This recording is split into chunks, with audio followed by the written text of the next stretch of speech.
खुशी मिलती है रे सोना वहीं तुम रहना। अपने प्यारे आँखों में कभी आंसू न लाना। जहाँ खुशी मिलती है रे सोना वहीं तुम रहना।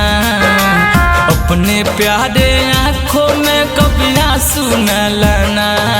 तेरे खुशी से मैं खुश रह लूँगा, कभी याद न आऊँगा। तेरे खुशी से मैं खुश रह लूँगा, कभी याद न आऊँगा। तेरे शहर से दूरी चल जाऊँगा, याद न आऊँगा। तेरे शहर से दूरी चल जाऊँगा, याद न आऊँगा।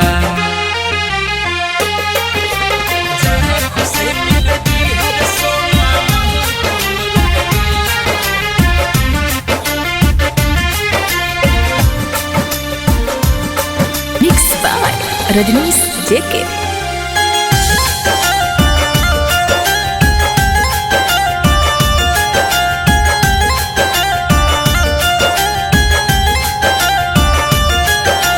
जिंदगी में हमारा कौन लड़की नइखे सुनती कल। लागता कि किस्मत हमर रानी बाटे फूटल। जिंदगी में हमारा कौन लड़की नइखे सुनती कल।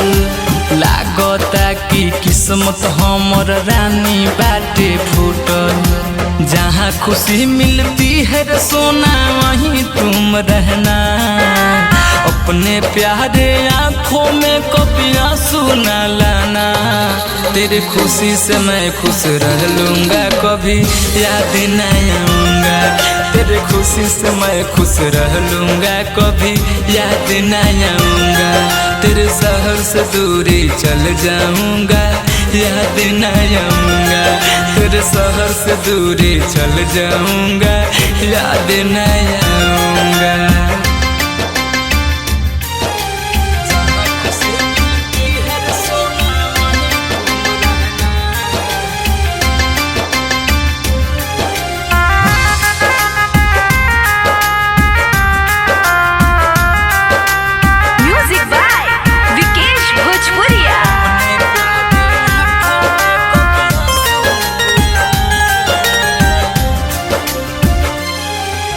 शीतल प्रेमी रजनी सकेनु मिले खाली धोखा। राम परवेश के दे तारू दे दया जी मुका। शीतल प्रेमी रजनी सकेनु मिले खाली धोखा। राम परवेश के दे तारू दे द जाने मौका। जहाँ खुशी मिलती है रे सोना वहीं तुम रहना। अपने प्यारे आँखों में कभी आंसू न लाना। तेरी खुशी में मैं खुश रह लूँगा, कभी याद न आऊँगा।